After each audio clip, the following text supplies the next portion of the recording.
پارہ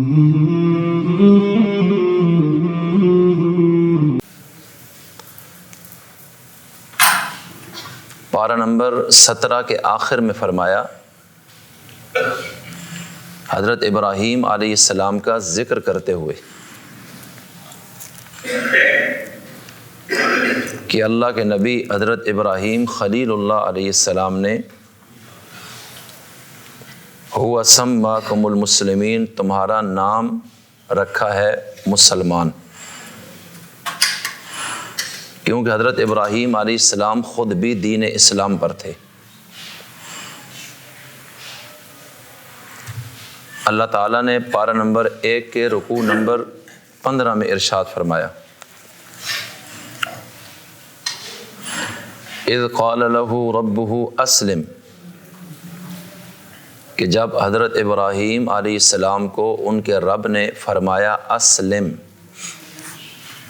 اسلام قبول کر لے، تابع دار ہو جا۔ قال اسلمت لرب العالمین، انہوں نے یہی جملہ بولا کہ میں رب العالمین کے تابع فرما ہو گیا، یعنی میں نے اسلام قبول کیا۔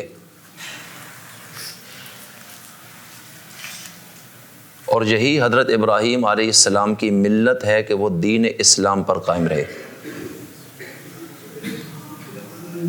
اور قرآن کریم میں اللہ تعالیٰ نے نبی کریم علیہ السلام کو یہ حکم دیا وَاتَّبِعْ مِلَّةَ إِبْرَاهِيمَ حَنِيفًا، کہ آپ بھی حضرت ابراہیم کے ملت یعنی دین پر قائم رہیں، ان کے دین کی تابع داری اختیار کریں یکسو ہو کر، دائیں بائیں کسی طرف دیکھنے اور سوچنے کی ضرورت نہیں۔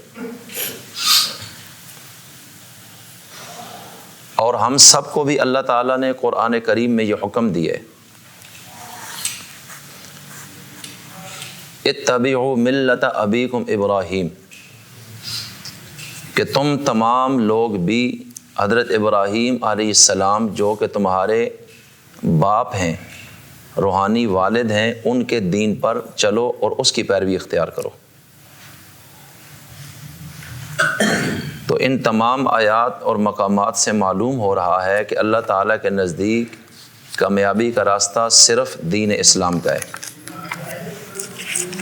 اس کے بغیر کوئی بھی دین اس وقت اللہ تعالیٰ کے ہاں انسان کے لیے نجات کے لحاظ سے کافی نہیں ہے۔ پارہ نمبر 3 کے رکوع نمبر 15 میں سورہ آل عمران کی آیت نمبر 67 میں اللہ تعالیٰ فرما رہے ما کان ابراہیم یہودیا ولا نصرانیا ولکن کان حنیفا مسلما وما کان من المشرکین، کہ ابراہیم علیہ السلام یہودی بھی نہیں تھے، نصرانی بھی نہیں تھے، لیکن وہ یکسو مسلم تھے، مسلمان۔ سائیں کو کہیں شور نہ کریں، بیٹھ جائیں۔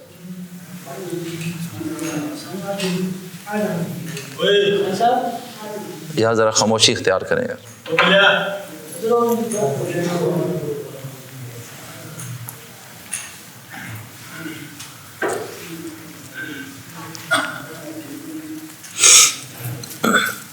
حضرت ابراہیم علیہ السلام کے بارے میں سورہ آل عمران کی آیت نمبر 67 میں اللہ تعالیٰ واضح کر کے فرما رہے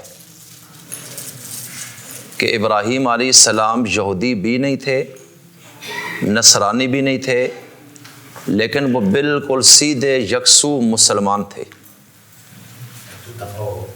وما کان من المشرکین، اور وہ مشرک بھی نہیں تھے۔ تو اللہ تعالیٰ نے کتنے واضح الفاظ میں اس چیز کو بیان کیا ہے کہ حضرت ابراہیم کا مذہب اور دین صرف ایک تھا اور وہ اسلام تھا، اور انہوں نے ہمارا نام مسلمان رکھا ہے۔ پارہ 17 کی آخر میں فرمایا ہوا سماکم المسلمین، کہ تمہارا نام مسلم ابراہیم نے رکھا ہے۔ اب چونکہ حضرت ابراہیم علیہ السلام دین اسلام کی ایک واضح علامت ہیں، اللہ تعالیٰ نے ان کے ذریعے اس اسلام کو بہت نمایاں کیا دنیا میں۔ اور جتنے پیغمبر بھی حضرت ابراہیم علیہ السلام کے بعد آئے انہوں نے بڑی وضاحت کے ساتھ اسلام کا پیغام دیا ہے، اور اللہ تعالیٰ فرما رہا ہے کہ میرے نزدیک بھی سچا دین صرف اسلام ہے، لہٰذا تم لوگ آپس کے اختلافات میں نہ پڑو اور سرکشیاں اور زیادتیاں کرتے ہوئے الگ الگ ٹکڑوں میں نہ بٹو، ورنہ تم خراب ہو جاؤ گے۔ اور پارہ 3 کے آخری رکوع میں کیا فرمایا کہ جو شخص بھی دین اسلام کے علاوہ کسی اور دین کی تلاش کرے گا کہ اس پہ چلے تو اللہ تعالیٰ قبول ہی نہیں کرے گا۔ تو ہمیں اسلام پر فخر ہونا چاہیے کہ اللہ نے ہمیں مسلمان بنائے۔ اسلام باعث فخر چیز ہے اور باعث عزت اور باعث اعزاز ہے، اور اسلام کی تعلیم ایک کتاب دے رہی ہے دنیا میں جسے قرآن کریم کہا جاتا ہے، یہ اسلام کی کتاب ہے۔ اللہ تعالیٰ نے قرآن کریم میں فرمایا اِنَّهُ لَذِكْرٌ لَكَ وَلِقَوْمِكَ وَسَوْفَ تُسْأَلُونَ، کہ یہ قرآن کریم اے نبی آپ کے لیے اور آپ کی قوم کے لیے نصیحت ہے، ایک پیغام ہے، ایک اعزاز ہے اور ایک فخر ہے، اور بہت جلد لوگوں سے اس کتاب اور نصیحت کے بارے میں پوچھا جائے گا کہ تم نے کس حد تک اس کو مانا اور اس پہ چلے ہو۔ اللہ تعالیٰ ہمیں قرآن کریم کو سمجھنے کی اور ماننے کی توفیق عطا فرمائے۔ حضرت امیر المؤمنین سیدنا عمر بن خطاب رضی اللہ تعالیٰ عنہ بہت عزت والے تھے، اللہ تعالیٰ نے حکومت دی، سلطنت دی، نام دیا، دنیا آخرت میں کمال دیا، اور صرف یہ ان کو نہیں بلکہ خیر القرون میں قرن اول میں جن مقدس شخصیات نے نبی کریم علیہ السلام کے پیغام کو دل و جان سے تسلیم کیا، وہ تمام صحابہ اکرام اور اہل بیت رضوان اللہ علیہم اجمعین کی ترجمانی کرتے ہوئے ایک جملہ ارشاد فرما رہے ہیں، نحن اعزنا اللہ قوما بالاسلام، کہ ہمیں بحیثیت قوم کے اللہ تعالیٰ نے جو عزت دی وہ صرف اسلام کی وجہ سے دی ہے۔ اگر ہم اسلام پر نہ ہوتے اور مسلمان نہ ہوتے تو یہ عزت ہمیں کبھی بھی نہ ملتی۔ یہ جناب امیر المؤمنین حضرت عمر کا فرمان ہے کہ ہمیں اللہ نے بحیثیت قوم کے اگر عزت دی ہے تو کس دین کی بنیاد پر؟ اسلام کی وجہ سے۔ ہماری پہچان صرف اسلام ہے، ہم مسلمان ہیں اور ہم آپس میں ایک ہیں اور ہم ایک قوم ہیں، اور ہمیں اللہ نے یہ عزت صرف اسلام کے ذریعے دی ہے۔ تو جو شخص بھی اسلام کو دل و جان سے مانے گا اور اسلام کی مانے گا، وہ شخص کبھی بھی دنیا کے اندر اور آخرت میں ذلیل اور رسوا نہیں ہو سکتا، اس لیے کہ اللہ تعالیٰ اس کو عزت دے گا اور یہ عزت اسلام کے ساتھ جوڑی ہوئی ہے۔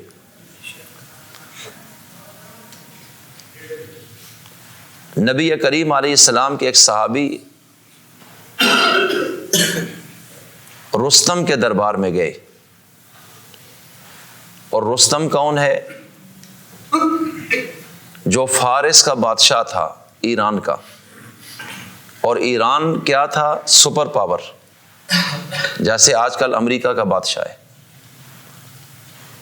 تو نبی کریم علیہ السلام کے صحابی حضرت سعد بن ابی وقاص رضی اللہ تعالیٰ عنہ، جنہوں نے ایران فتح کیا ہے، اس رستم کا جو لشکر تھا یہ 2,80,000 فوج پر مشتمل تھا، اور حالات نظر آ رہے تھے کہ اب مسلمانوں کا اور کفار کا ٹکراؤ ہونے والا ہے، اور یہ مسلمان شہروں کے شہر فتح کرتے آ رہے ہیں، اور یہ تھے عرب کے بدو جن کے پاس علم نہیں تھا، خانہ جنگی بہت زیادہ تھی، عرب کی وادیوں میں پھرتے رہتے اور ہر ٹائم لڑائی جھگڑے کرتے، ان کو لوگوں سے بولنے کا اور معاشرے میں رہنے کا سلیقہ اور ڈھنگ بھی نہیں آتا تھا، اور یکدم یہ لوگ اس طرح چھائے کہ ملکوں کو فتح کرتے چلے جا رہے ہیں۔ تو حضرت سعد بن ابی وقاص صحابی رسول ہیں، رشتے میں نبی کریم علیہ السلام کے ماموں لگتے ہیں، عشرہ مبشرہ میں سے ہیں اور ایران کے فاتح ہیں۔ تو ان کو شاہ ایران رستم نے ایک پیغام بھیجا لڑائی سے پہلے کہ اپنا کوئی شخص نمائندہ میری طرف بھیجو جو آ کر مجھ سے ملاقات کرے اور میں دو چار باتیں کرنا چاہتا ہوں۔ مطلب یہ تھا اس کے دماغ میں کہ میں کچھ ان کو سمجھاؤں گا اور کچھ صلح کا راستہ درمیان کا نکالتے ہیں تاکہ جنگ و جدل اور لڑائی جھگڑا نہ ہو، کہ یہ باقی ملکوں پہ تو قبضہ کر گئے اور ہم سے بھی ٹکر لینے کے لیے پر توڑ رہے ہیں اور ہم تو سپر پاور ہیں۔ تو حضرت ربعی بن عامر رضی اللہ تعالیٰ عنہ کو حضرت سعد بن ابی وقاص نے بھیجا کہ جاؤ رستم کے دربار میں ملاقات کے لیے بطور سفیر کے، اور ساتھ ایک جملہ بولا کہ اس کے دربار میں جانے کے لیے کسی خاص تیاری اور اہتمام کی ضرورت نہیں، بلکہ دین اسلام کی جو سادگی ہے اور اپنے سادہ لباس میں اسی طریقے سے جانا۔ عام طور پہ جب بندہ کسی صاحب حیثیت ہستی کو ملنے جاتا ہے تو معمول سے ہٹ کر تیار ہوتا ہے، نئے کپڑے پہنے گا، اپنے آپ کو بنائے سنوارے گا اور بن ٹھن کے وہاں جائے گا کہ اگلا بندہ بڑی حیثیت والا ہے۔ اور سعد بن ابی وقاص اس صحابی کو فرما رہے ہیں کہ خاص تیاری کی ضرورت نہیں، کیونکہ ان کے دل و دماغ میں سپر پاور کے بادشاہ کی ویلیو کوئی نہیں تھی، کہ یہ ایک عام آدمی ہے، کوئی فرق نہیں پڑتا۔ اب دیکھیں اللہ کی مخلوق کا خوف کس طرح ان کے دلوں سے اللہ نے نکال لیا کہ بالکل کسی کے روب ہی میں نہیں آتے تھے، وہ صرف اللہ کو بڑا مانتے تھے۔ یہ جو آواز لگتی ہے اللہ اکبر، یہ حقیقت میں ان کے دلوں میں چلی گئی تھی۔ تو خلاصہ یہ نکلا کہ یہ صحابی رسول ایک کمزور سے گھوڑے پر سوار ہوئے اور عام سادہ ہی کپڑوں میں چلے گئے، اور جب رستم کے دربار میں پہنچے تو وہ تو دنیا کا ایک شاہی دربار تھا جس میں ہر طرف فوجیں، روب، دبدبا، دنیا کے مہنگے ترین قالین اور بلند و بالا عمارتیں، اور اندر بھی بہت ہی زیب و زینت۔ لیکن یہ صحابی اس طریقے سے گئے کہ انہوں نے اپنا گھوڑا باہر ایک خاص جگہ پہ باندھ دیا اور اسی سادگی میں تلوار اٹھائی اس کے دربار میں چلے گئے۔ اس نے جب ان کو یہ دیکھا اس حیثیت میں تو کہنے لگا بات سنو، تم لوگ عرب کے بدو ہو اور عرب میں رہنے والے ہو، ہم اچھی طرح تمہیں جانتے ہیں کیونکہ عرب ہمارے پڑوس ہے، اور تمہیں تو زندگی گزارنے کا ڈھنگ بھی نہیں آتا، بین الاقوامی تعلقات کے قواعد اور ضوابط تمہیں پتہ کوئی نہیں، تم بنیادی طور پر جاہل لوگ ہو جن کو معاشرت اور سماج کا بھی پتہ نہیں ہے، اور وادیوں میں پھرتے رہتے ہو، لڑائی جھگڑے کرتے ہو، اور ہم شہری ماحول کے لوگ ہیں اور تم شہری ماحول سے بے خبر ہو۔ مطلب یہ ہے کہ تم للو پنجو ہو، وہ یہ کہنا چاہتا تھا کہ تمہاری کیا حیثیت ہے۔ اس نے اس طرح کی فرعونیت میں یہ باتیں کی ان کو بے حیثیت اور حقیر سمجھتے ہوئے کہ تم ایسے ہو، تم ایسے ہو، تم ایسے ہو، اور آج تم ادھر آ گئے ہو ہمارے ساتھ لڑائی کے لیے۔ تو مطلب یہ ہے کہ ہمارے راستے سے ہٹ جاؤ، ہم سپر پاور ہیں اور تمہارا کچومر نکال دیں گے، اس لیے ایران کا رخ نہ کرو، اور اگر پیسے چاہیے تو ہم تمہارے سپاہیوں میں پیسے تقسیم کر دیتے ہیں، تمہاری غربت ہے کوئی پیسوں کی وجہ سے کر رہے ہو تو ہم تمہیں دے دیتے ہیں، اپنی جان چھوڑو۔ صحابی رسول حضرت ربی بن عامر رضی اللہ عنہ نے عجیب جملہ بولا، فرمایا اے رستم، جو بات تم کر رہے ہو میں اس سے اتفاق کرتا ہوں کہ ہم واقعی جاہل لوگ تھے، عرب کے بدو ہیں، تہذیب سے واقف کوئی نہیں، علم تھا ہی نہیں، لڑائی جھگڑے ہر وقت کرتے تھے، اور نہ ہمیں شہری ماحول کا پتہ ہے، نہ ہمیں مجلسوں کے آداب کا پتہ ہے۔ ہم واقعی ایسے تھے، لیکن اچانک اللہ تعالیٰ نے ہم میں ایک نبی کو مبعوث فرما دیا۔ اس نے آ کر ہمیں ڈھنگ سکھایا، اس نے بڑے پتے کی باتیں ہمیں بتائیں، اور ہم اس کے قریب ہو گئے، اور پھر ہم نے اسے سنا اور اسے سمجھا، اور ہم نے اس کو فالو کیا، اور اس کے بعد ہمیں اللہ تعالیٰ نے زندگی گزارنے کے سلیقے بھی دے دیے، اور پھر ہمیں ہمارے اللہ نے اور نبی نے یہ حکم دیا کہ عرب کے ساتھ جو ملک جڑے ہوئے ہیں، تم اب ان لوگوں کو بھی یہ زندگی کے ڈھنگ اور سلیقے بتاؤ اور سکھاؤ۔ اور اس پیغام کو جو وہ لے کر آئے، اسلام کہا جاتا ہے۔ اور انہوں نے کہا کہ تم جا کر ان کو پیغام دو، اگر وہ قبول کر لیں تو وہ تمہارے بھائی ہیں، جان مال عزت آبرو ان کی اسی طرح محفوظ ہے اسلامی ریاست میں جس طرح ایک مسلمان کی ہے۔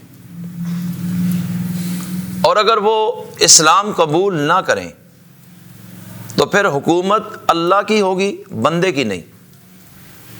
البتہ تم اللہ کے قوانین جو لاگو ہو جائیں گے اور ہم اس کے نمائندے بن کر نگرانی کریں گے، تو ایسی صورت میں تم لوگ جزیہ دو گے، یعنی سالانہ ٹیکس اسلامی حکومت کو، اور اپنے مذہب پر بے شک قائم رہو، جبراً تمہیں مسلمان نہیں بناتے۔ اور اس صورت میں جو سالانہ کچھ مقدار میں، جو زیادہ مقدار نہیں، ٹیکس تم اسلامی ریاست کو دو گے، اس کے عوض اور بدلے میں وہ تمہاری جان مال اور عزت کی بھی اس طرح حفاظت کریں گے جس طرح ایک مسلمان کی ان کی ذمہ داری ہے۔ اس کا مطلب یہ ہے کہ تم ماتحت ہو جاؤ گے اور غلبہ اسلام کا ہوگا۔ لیکن اگر تم اس بات پہ بھی نہ آؤ، ہمارے نبی کا یہ پیغام ہے کہ اگر وہ نہ آئیں کوئی بھی، تو پھر آخری اور تیسری چیز، تیسرا آپشن جہاد ہے۔ پھر میدان میں فیصلہ ہوگا کہ جو فاتح بنے گا حکومت اس کی قائم ہوگی۔ تو ہم اس لیے میدان میں نکلے، ہمارا اپنا مسئلہ نہیں ہے، ہمیں تو انہوں نے یہ ذمہ داری دی ہے اور ان کو اللہ نے کہا ہے۔ تو ہماری اپنی ذات کے کوئی مسائل نہیں کہ ہم آپ سے ڈسکس کریں، جیسے ہمارے ماحول میں بڑوں کے پاس گلی نالی گیس بجلی تھانہ کچہری، وہ کہتے ہیں ہمارے یہ مسائل نہیں ہیں، تم اپنی سلطنت چلاؤ، ہمیں اس سے غرض ہی نہیں ہے، اسلام کے تابع بن جاؤ۔ اس لیے کہ اللہ کے ہاں سچا دین صرف ایک ہے، اور وہ کون سا ہے؟ ابھی میں نے آیات کی روشنی میں آپ کو یہ بات بتائی۔ تو انہوں نے کہا ہم اسلام کے نمائندے ہیں، آپ سے کوئی لینا دینا نہیں ہے، لیکن اگر آپ اپنی اجارہ داری قائم کریں گے اللہ کے نظام کے مقابلے میں، تو پھر ہم اللہ کے سپاہی بن کر کھڑے ہو جائیں گے۔ تو رستم نے جب یہ باتیں سنی تو ساتھ ہی اس صحابی نے ایک کمال کی بات کی جو پورے دین اسلام کا خلاصہ ہے۔ انہوں نے فرمایا بعثنا اللہ لنخرج العباد من عبادت العباد الى عبادت رب العباد ومن ضیق الدنیا الى سعة الآخرہ ومن جور الادیان الى عدل الاسلام۔ تین باتیں ارشاد فرمائی رستم کے سامنے۔ دنیا کے سپر پاور کا بادشاہ ہے، اور ٹانگیں نہیں کانپ رہی، پسینہ نہیں نکل رہا، بڑی خودداری کے ساتھ بادشاہ وقت سے یہ صحابی کھڑے ہو کے باتیں کر رہے، پھٹے پرانے کپڑے، کمزور سواری ہے، غربت کا ماحول ہے، اور اس کی جتنی بھی وجاہت اور دبدبہ ہے اس شخص پر اس کا اثر ہی کوئی نہیں پڑ رہا، اس لیے کہ ان کے دلوں میں ایک ہی بات تھی کہ ہمارے لیے باعث فخر جو چیز ہے اور باعث اعزاز وہ صرف اسلام ہے جو اللہ نے ہمیں دے دی ہے، باقی ان کے پاس زیادہ ہے تھوڑا ہمیں اس سے فرق نہیں پڑتا۔ اس لیے کہ عزت دینے والا، رزق دینے والا، عہدہ دینے والا، اقتدار دینے والا کون ہے؟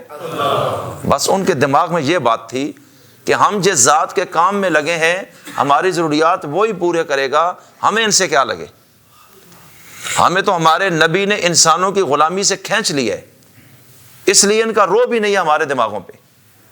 یہ تھے اصل مسلمان جن کا میں ذکر کر رہا ہوں، اور کس طرح دنیا کے میدانوں کے وہ شاہ سوار بنے اور کس طرح بڑے بڑے تخت نشینوں کو گرا کر خود تخت نشین ہوئے، اور کبھی مال و دولت اور رعب و دبدبہ ان کو دبا نہیں سکا، ان کو خرید نہیں سکا، ان کو جھکا نہیں سکا۔ اور یہ ساری تربیت تھی میرے سچے اور پیارے رسول کی، نبی کریم علیہ السلام کی۔ اگر آپ سچے پیغمبر نہ ہوتے تو اتنا بڑا انقلاب نہ آتا، اور دنیا میں ایسی کسی قوم کی مثال نہیں جس طرح میں ان مقدس لوگوں کی مثال آپ کے سامنے رکھتا ہوں۔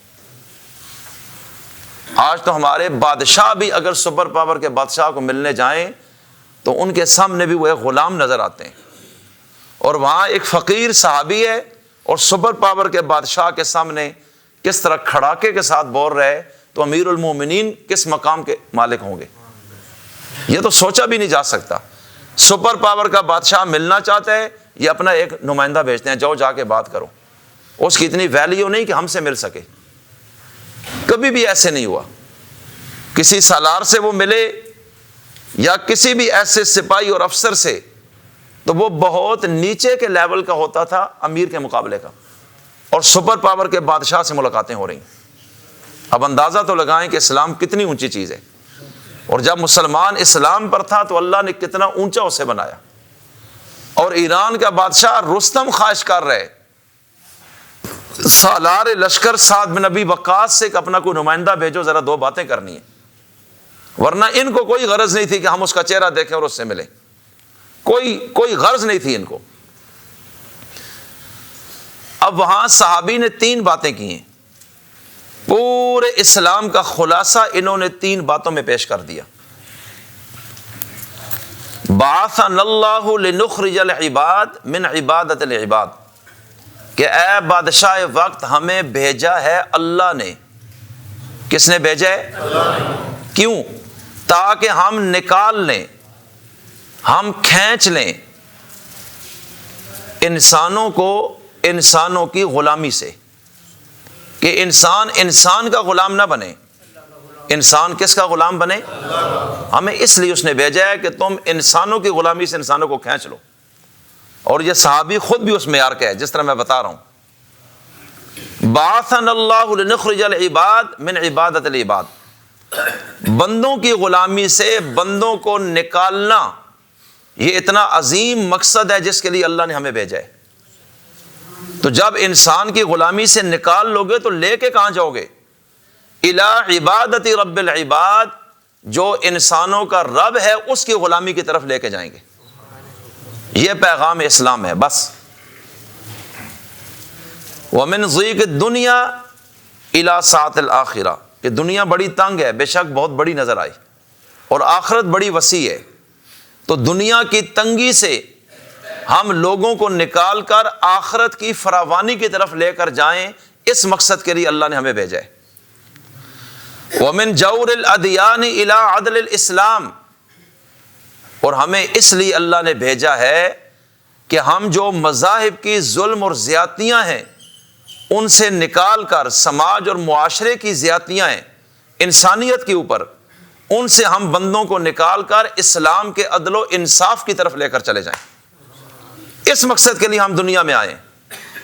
اب آپ اندازہ لگائیں کہ کس طرح خوبصورت انداز میں اس صحابی رسول نے سپر پاور کے بادشاہ کے سامنے اپنا پیغام پیش کر دیا، اور ان کے دلوں پر رعب چھا گیا صحابہ کرام کا۔ اب ظاہر بات ہے وہ لوگ کہاں جزیاں دیں؟ سپر پاور کی آج بھی اس کے دماغ میں کبھی یہ آ سکتا ہے کہ کسی دنیا کے ملک میں 100% اسلامی نظام ہو اور ان کا نمائندہ آ کے سپر پاور کے بادشاہ سے بات کرے، اور پھر سپر پاور یکدم اس اسلامی حکومت کے متحد ہو جائے اور کلمہ پڑھ جائے یا جزیہ دے کہ ان کے نیچے رہے؟ ایسے تو ہو ہی نہیں سکتا۔ تو رستم کے دماغ میں تو فرعونیت تھی اور گردن میں سریہ تھا، اس کی فوج 3.25 لاکھ میدان میں کھڑی تھی، اور یہ صحابہ تو ہزاروں کی تعداد میں تھے۔ تو اس کے دماغ میں یہ تھا کہ ان کا تو میں کچومر نکال کے رکھ دوں گا۔ اور صحابی نے پھر کہا کہ بس یہ پیغام تھا جو بتا دیے، اگر مانتے ہو تو ہمارے بھائی بن جاؤ گے، نہیں تو جزیے پہ آ جاؤ، ٹیکس دو سالانہ، حکومت اللہ کی ہوگی۔ اگر یہ بھی نہیں تو پھر یہی تلوار اور یہی میدان ہے، یہ وقت بتائے گا کہ اللہ کس کی مدد کرتا ہے۔ پھر صحابہ کرام کے لشکر ایران میں جب داخل ہوئے، تھوڑے عرصے میں پورے ایران کو فتح کیا اور اسلام کا علم لہرا دیا۔